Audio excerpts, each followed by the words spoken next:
ศาลาแดงสู่สวนลุมพินีผืนดินแห่งนี้เคยเป็นทุ่งนาหลวงอันกว้างใหญ่มีสถานีรถไฟหลังคาสีแดงเป็นเอกลักษณ์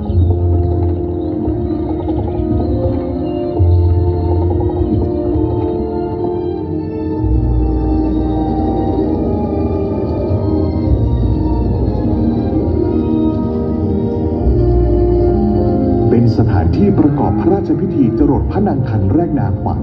เพื่อสืบสานขนบธรรมเนียมไทย